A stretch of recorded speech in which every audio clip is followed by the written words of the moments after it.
안녕하세요. 미국 바로 알기 7강. 오늘은 미국 군사 패권의 몰락에 대해 살펴보죠.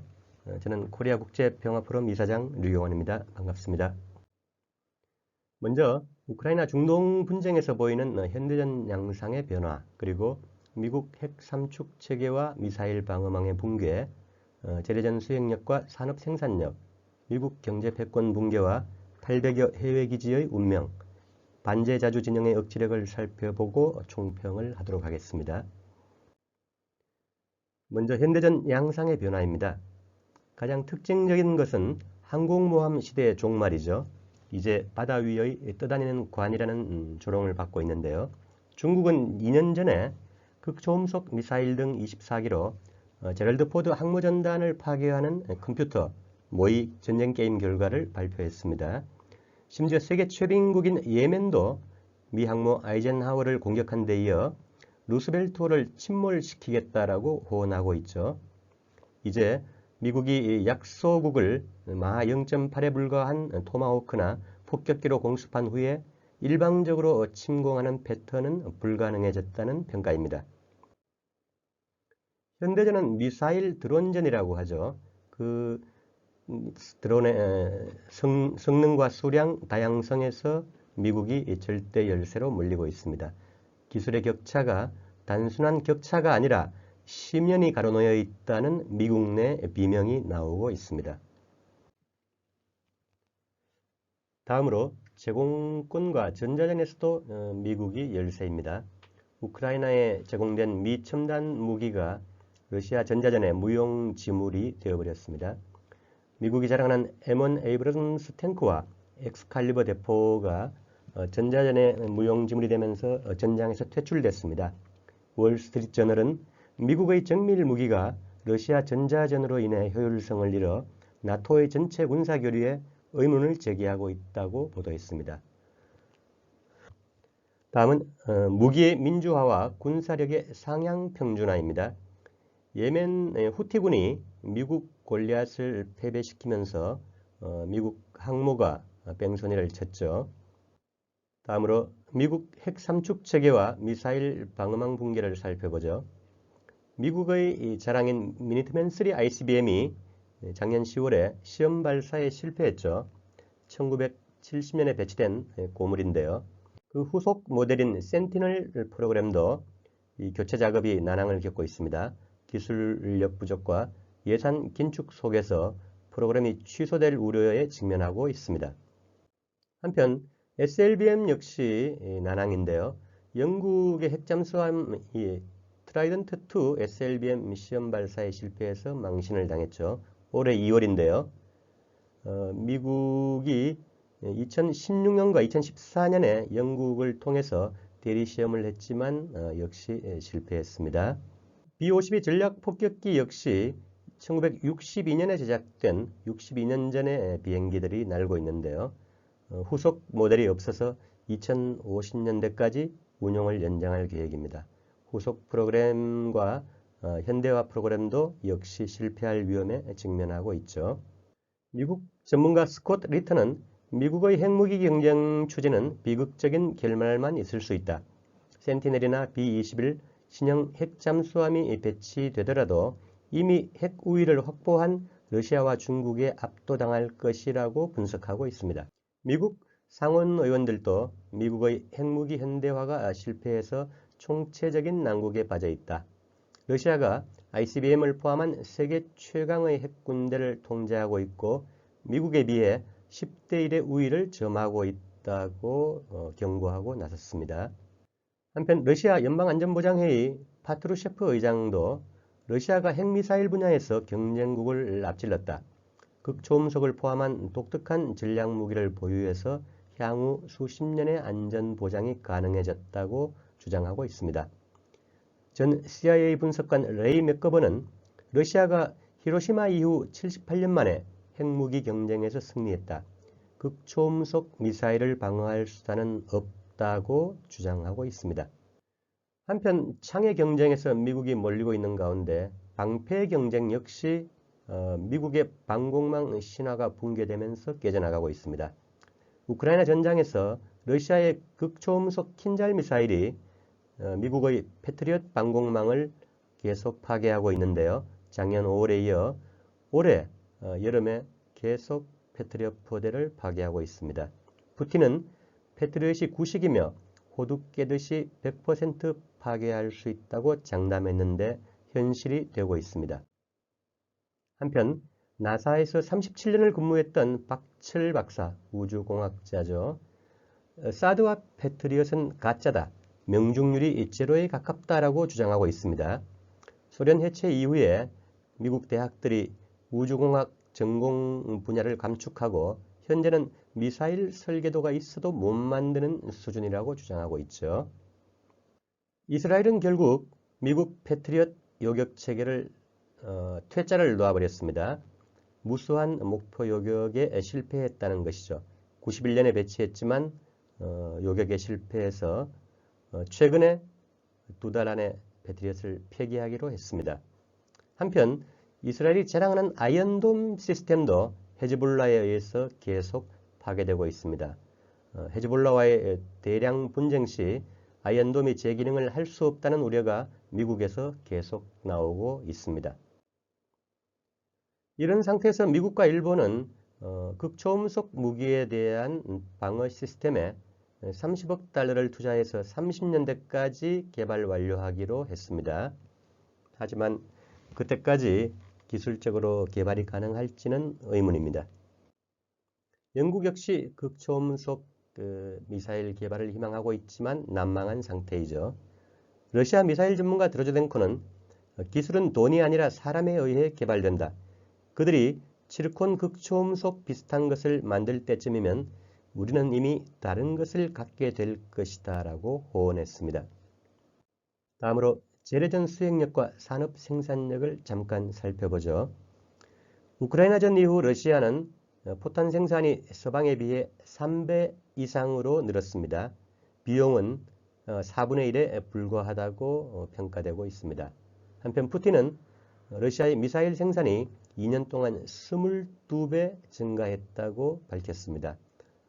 미국을 위시한 집단 서방은 탄약이 고갈된 상태로 가고 있죠. 한국과 일본의 포탄이 계속 우크라이나에 지원될 예정입니다. 한편 미국 의원 존 무레나는 중국이 미국보다 매년 540배 많은 선박을 건조하고 있다고 한탄했습니다. 2023년 전 세계 선박 건조량은 미국은 약 0.1%에 불과합니다. 중국은 54%. 중국이 작년 2,320만 톤의 선박을 건조한 데 비해 미국은 10만 톤 내외에 불과합니다. 아예 비교가 안 되죠. 한편 2023년 세계 철강 생산량 산업의 쌀이라고 하죠. 철강 생산에서도 중국은 세계 54%, 미국은 0.4%에 불과합니다.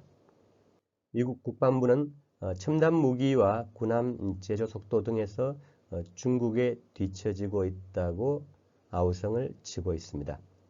미국이 중국의 과잉 설비에 대한 위협을 주장하고 있는 것이 이런 배경에서 나오고 있는 거죠.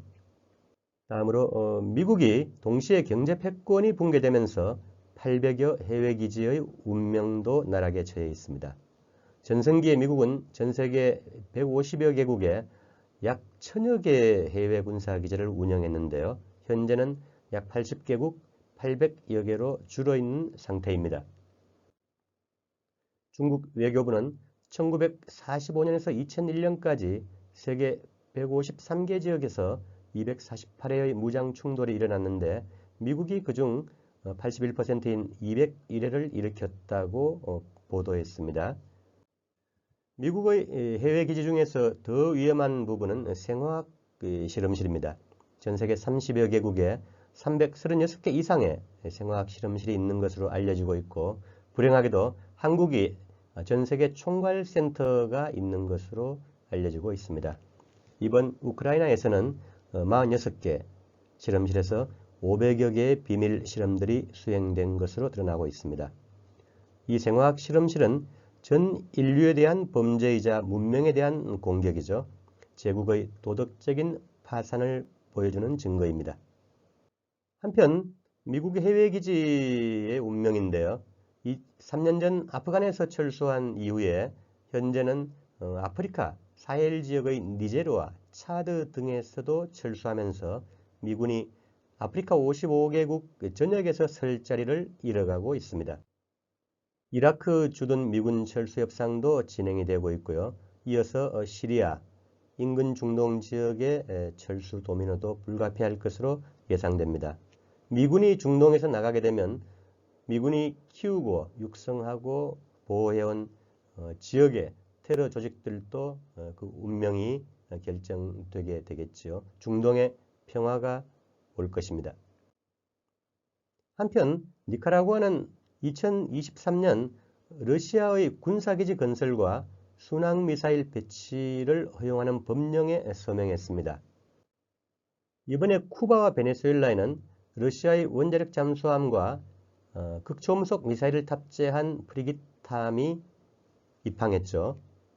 1962년 소위 쿠바 미사일 위기와 고려하면 경천동지할 일입니다. 심지어 러시아는 카리브해에서 미국의 코앞이죠. 해군 공군 훈련도 진행했습니다.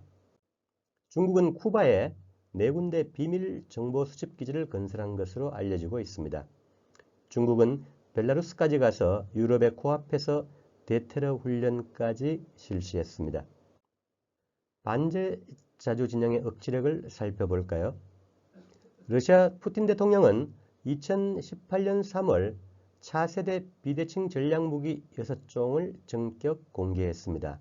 서방에 2, 3세대 앞서 있다고 호언했는데요. 이 무기들은 2023년 양산 단계에 돌입했고 우크라이나 전장에서 실전에 사용되고 있습니다. 먼저 핵 추진 미사일이죠. 사거리 무제한의 브레베스트니크, 그리고 사르마트 최신 ICBM의 전투부에 장착되는 아방가르드 극초음속 활공체, 유효격이 불과한 마하 24 정도의 무기체계입니다. 그리고 지상 최대 규모의 사르마트 ICBM, 사르마트와 미니트맨 3를 비교해 볼까요? 사르마트는 2022년에 실전 배치되어 2070년까지 향후 50년을 운용할 무기체계입니다.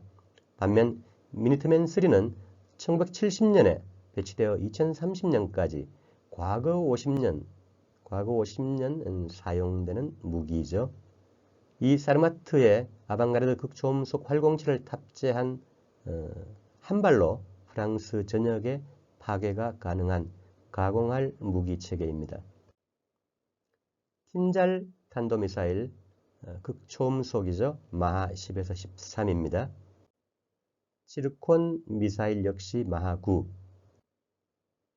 그리고 포세이돈 핵 추진 대륙간 핵 어뢰입니다. 실전 배치가 2019년인데요.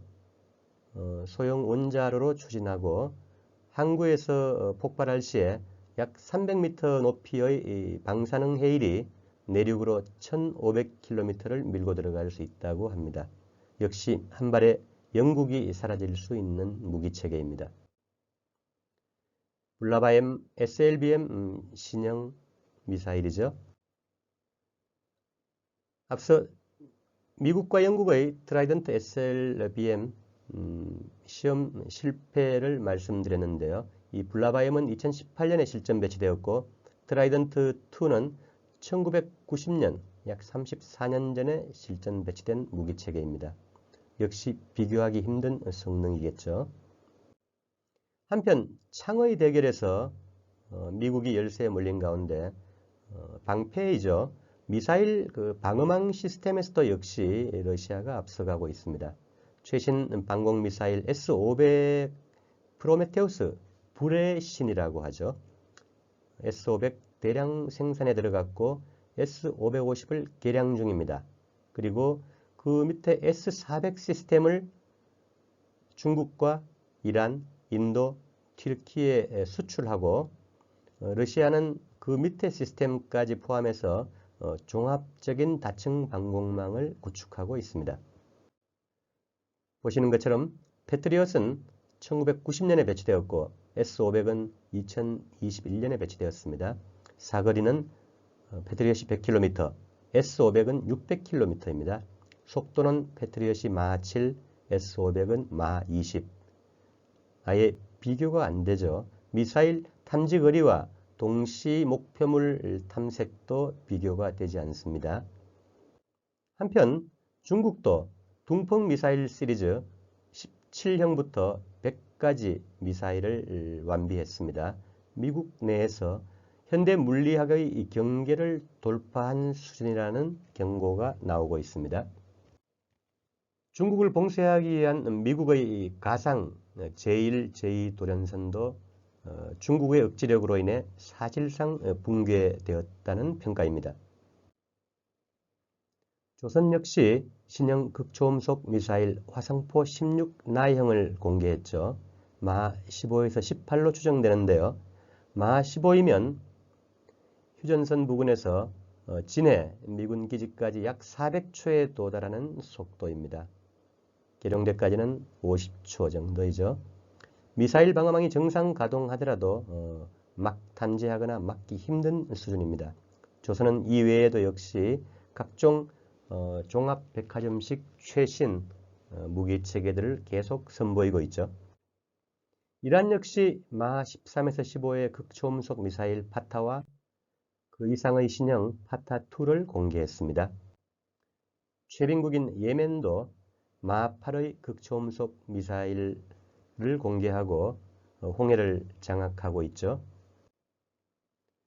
결국 서아시아의 상황도 변했고 돌아갈 길이 없다.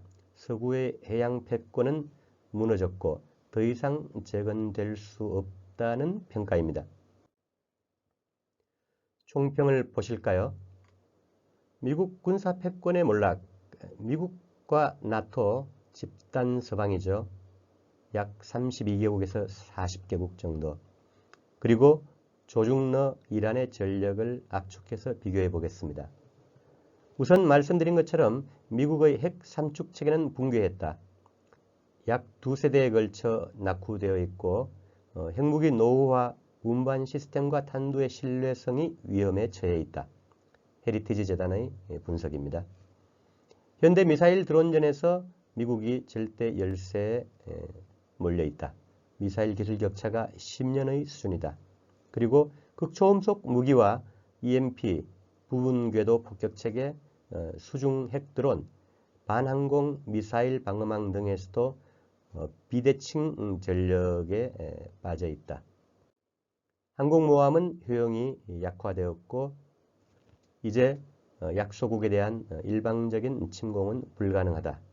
그리고 우크라이나 특수작전에서 보듯이 미국과 나토의 지상군이 취약하고 국방 및 산업 생산력, 재래전 수행 능력도 취약하다. 유럽이 집단으로 동반 몰락하고 있다는 평가가 나오죠. 특히 미국은 한국전쟁 후에 정규 육군 전투 경험이 부재하고 생산력이 낙후되어 있어 두 개 전장의 동시 전쟁이 불가한 상황이다. 그리고 달러 패권이 동시에 몰락하면서 이제 재정적인 여력도 없다. 그래서 해외 80여 개국에 산재한 800여 개 미군 기지도 철군 압박을 받고 있다는 것입니다. 실제로 3년 전 아프간 철군에 이어서 니제르, 차드 같은 사헬 연방국들 그리고 중동의 이라크, 시리아에서도 도미노식 철군 압박에 내몰리고 있습니다. 다음은 미국의 사활이 걸린 독일과 일본, 한국의 순서로 압박이 가해지겠죠. 그리고 반제 진영의 동반 강화 측면이 있습니다. 이란이 이스라엘과 드론의 초강국으로 등장했고 중동 저항의 축도 무장력을 강화하고 있습니다. 아프리카 사헬이 프랑스와 미국 제국주의로부터 벗어나고 있는 상태이고 중남미는 이미 2, 3년 전부터 강력한 분홍 물결이 덮치고 있습니다. 전체적으로 무기의 민주화, 군사력의 상향 평준화가 진행되면서 전체적으로 미국의 군사 패권이 몰락을 앞두고 있다는 평가입니다. 오늘 미국 군사 패권의 몰락 7강 여기서 마치겠습니다. 고맙습니다.